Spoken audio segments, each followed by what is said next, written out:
Très bon début de journée avec Europe 1, il est 8h18. L'interview politique d'Europe 1, Alexandre Carra, vous recevez Frédéric Pechnard, directeur général du Parti des Républicains. Messieurs, c'est à vous. Bonjour Frédéric Pechnard. Bonjour. Merci d'être avec nous ce matin. D'abord, un mot sur la Grèce, c'est l'information de la nuit. Cette nuit, le Parlement grec a voté oui au plan de Bruxelles. Un peu plus tôt, les parlementaires français se sont prononcés également en faveur de ce plan. Et pourtant, au sein de votre formation, vous aviez laissé la liberté de vote. Ça veut dire quoi? Ça veut dire que déjà, vous ne croyez plus à ce plan de sauvetage?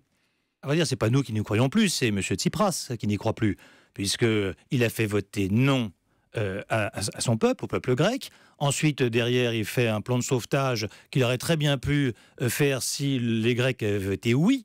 Et à la télévision, quelques heures après, il dit que lui-même n'y croit pas à son plan. Donc ça a incontestablement jeté un certain discrédit sur ce plan auprès de nos députés. Mais quand François Hollande dit que le Grexit est désormais derrière, vous n'y croyez plus?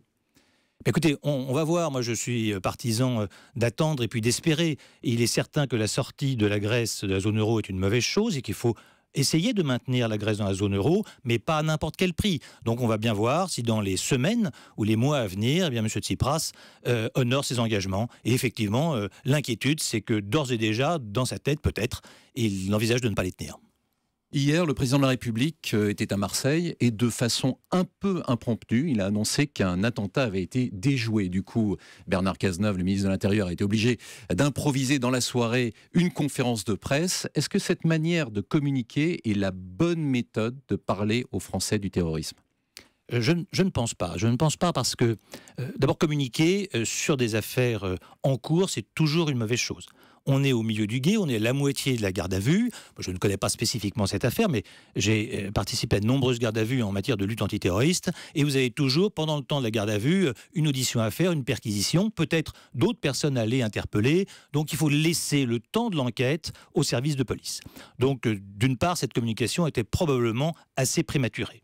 Et puis par ailleurs, il y a quelque chose qui m'a frappé, c'est que c'est le ministre de l'Intérieur qui a communiqué, et qui a communiqué de manière très très précise. Je rappelle que la loi en France ne donne l'autorisation de s'exprimer devant les médias qu'au procureur de la République.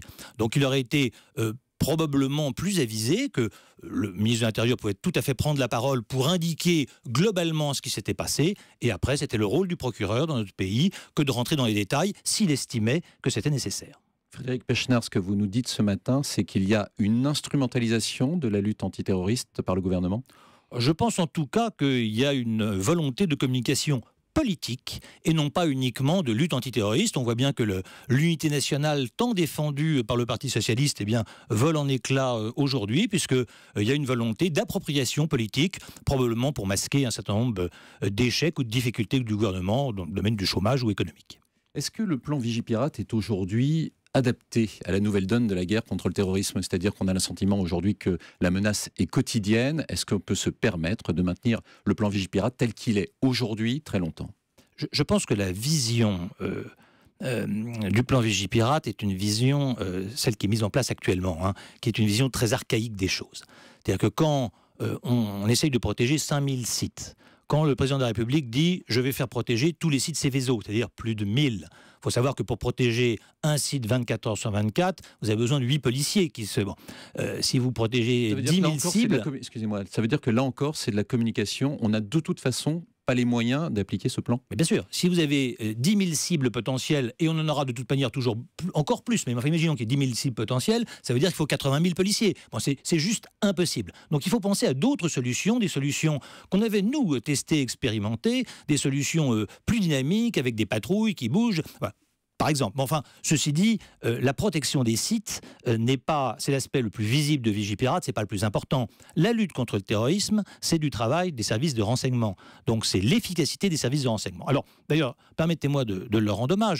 L'avantage de cette communication, c'est qu'on a appris, les Français ont appris qu'il y avait un attentat qui avait été déjoué. C'est quelque chose qui arrive tout le temps. Nos services de renseignement, et notamment la DGSI et son ancêtre, la Direction centrale du renseignement intérieur, qui avait été créée en 2008 par Nicolas Sarkozy, chaque année, quand j'étais directeur général de la police nationale, on on démantelait, je sais pas, peut-être une équipe par mois, dont certains allaient passer à l'acte. Donc c'est quelque chose qui est normal. C'est intéressant de montrer qu'on ne parle pas des services de renseignement que quand il y a un attentat, mais également, eh bien, leur travail est efficace. Nous avons de très bons services de renseignement qui permettent tout de même d'éviter beaucoup d'affaires, et ça c'est un point qui est très positif. Mais aujourd'hui, le ministère de l'Intérieur va dans votre sens de toute façon, puisque vous avez soutenu la loi sur l'enseignement, et il y a une réorganisation des services de sécurité et de la lutte antiterrorisme. Est-ce que, selon vous, elle va toujours dans le bon sens? Est-ce que si cette loi repassait aujourd'hui, vous la revoteriez dans les mêmes termes? Oui. Rappelons que les Républicains ont voté la loi sur les services de renseignement et ont voté la loi présentée par les socialistes en 2012 et en 2014. Je peux rappeler d'ailleurs aussi que aucun des amendements déposés par la droite ou par les Républicains n'a été adopté. Et malgré ça, nous avons voté parce que nous avons fait preuve de responsabilité. La loi sur le renseignement va dans le bon sens. Elle ne va pas assez loin et notamment elle laisse complètement de côté tout l'aspect Internet, ce qui est un aspect fondamental. Et pourtant, une bonne partie des vôtres, les Républicains, avaient critiqué le texte sur un certain nombre de points précis, notamment sur la question Internet. Donc elle ne va pas assez loin, mais on a l'impression quand même que ça soit à droite ou à gauche, tout le monde est divisé sur ce texte. Non, d'abord, c'est une toute petite partie de nos députés qui se posaient des questions qui étaient d'ailleurs légitimes. C'est pas parce qu'on pose des questions auxquelles on n'a pas forcément toujours des réponses qu'on doit être pour tout ce qui s'est passé dans cette loi, toute cette loi. Mais globalement, moi j'estime qu'elle est positive, elle donne un cadre aux services de renseignement. Et si vous n'aidez pas nos services de renseignement, eh bien, vous ne lutterez pas efficacement contre le terrorisme. Par exemple, une des critiques qu'on aurait pu faire, c'est dire pourquoi avoir cette loi ad vitam aeternam? Pourquoi on n'a pas voté une loi pour 5 ans? Et puis, au bout de 5 ans, si la menace terroriste avait diminué de manière très importante, on aurait pu revenir à d'autres pratiques. C'était une possibilité. On va revenir sur l'Internet, mais d'abord, je voudrais savoir si aujourd'hui, la réorganisation telle qu'elle a été effectuée des services de lutte antiterroriste, est-ce que pour vous, elle est efficace et est-ce que pour vous, elle garantit l'indépendance de ces services? Moi, je pense qu'on n'a pas intérêt à changer de monture à chaque fois qu'il se passe quelque chose. Si à chaque fois qu'il y a un attentat, le gouvernement modifie la lutte antiterroriste, c'est de nature à déstabiliser les services antiterroristes d'une part, et d'autre part donner l'impression aux Français que finalement, si on change, c'est que ça ne fonctionne pas. Bien. Le gouvernement actuel a voulu créer la Direction générale de la sécurité intérieure. Rappelons que ce service avait été créé par Nicolas Sarkozy en 2008. Il s'appelait à l'époque la Direction centrale du renseignement intérieur et était rattaché à la Direction générale de la police nationale. Le Manuel Valls, ministre de l'Intérieur, a voulu en faire un service à part, et naturellement, ce service à part s'est retrouvé coupé de ses racines de la police nationale. Et aujourd'hui, s'apercevant qu'une des difficultés peut-être qu'il y a au sein de la DGSI, c'est cette absence de contact, ou cette difficulté de contact avec la DGPN et la Direction générale de la gendarmerie, essaye de recréer un état-major de prévention du terrorisme directement rattaché au cabinet du ministre. Là encore, ce que vous dites, c'est que c'est le politique qui prend le pas sur l'opérationnel. C'est mon inquiétude. Je crois qu'il faut vraiment séparer les choses. C'est-à-dire que quand vous êtes un homme politique, vous êtes là pour faire de la politique, c'est-à-dire pour choisir des hommes, pour mener les missions qui leur sont confiées, donner le cap. Par contre, de grâce, laissons l'opérationnel aux spécialistes de l'opérationnel et de la lutte antiterroriste. Alors pour revenir sur l'Internet, on se rend compte qu'affaire après affaire, effectivement, les réseaux Internet ont un rôle majeur dans les projets d'attentats terroristes. Est-ce que, à votre avis, aujourd'hui, il faut renforcer encore cet arsenal? Est-ce qu'il faut aller plus loin, alors que déjà le volet Internet de la loi sur le renseignement était contesté? Je crois qu'il faut aller beaucoup plus loin. On voit bien dans cette dernière affaire, mais dans toutes les autres, que l'Internet est un vecteur très important, à la fois de radicalisation, puisque vous avez tout un tas de jeunes qui passent plusieurs heures par jour sur des sites djihadistes, qui voient des choses épouvantables, des décapitations, etc. Et ça peut forcément... Qu'est-ce qu'on peut faire? Alors, je vais vous le dire.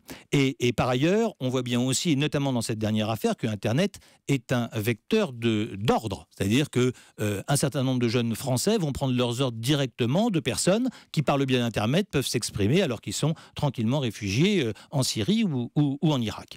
Donc il y a deux choses à faire. La première, c'est de pénaliser, et ça, le Parti socialiste s'y est toujours refusé, c'est de pénaliser la consultation régulière et sans motif légitime des sites djihadistes. Ça signifie que quand vous avez quelqu'un qui passe plusieurs heures par jour devant des sites, on peut penser que c'est quelqu'un qui est en train de se radicaliser, et il faut donc donner les moyens à la police de pouvoir l'interpeller préventivement. Ça existe déjà en matière de pédophilie. Il y a une plateforme qui s'appelle la plateforme Pharos que vous pouvez saisir. Le fait de consulter des images pédophiles est un délit. Et bien de la même façon, faisons un délit le fait d'aller systématiquement sur des sites djihadistes.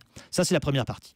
Il y a une deuxième partie qui est beaucoup plus technique et plus compliquée, mais qui est fondamentale et dont je n'entends personne parler, c'est les moyens techniques. Il faut renforcer les moyens techniques de Direction générale de la sécurité intérieure et d'ailleurs de DGSE. Aujourd'hui, sur Internet, vous avez des programmes qui permettent d'anonymiser, c'est-à-dire que vous ne pouvez pas localiser les personnes, qui permettent de crypter les échanges qui sont faits, et il faut pouvoir casser ces codes, et il faut pouvoir remonter à la source, et ça demande des moyens techniques importants qui ne sont pas mis en œuvre à l'heure où je vous parle, et c'est le véritable défi des prochaines années dans la lutte antiterroriste, c'est la maîtrise qu'on pourra avoir de l'Internet et des gens qui l'utilisent comme un moyen de guerre. Nicolas Sarkozy va faire ses propositions au gouvernement ? Je lui laisserai la primeur de ces déclarations. Frédéric Pechnard, merci. Bonne journée à vous. Merci. Merci Frédéric Pechnard et merci Alexandre Carra.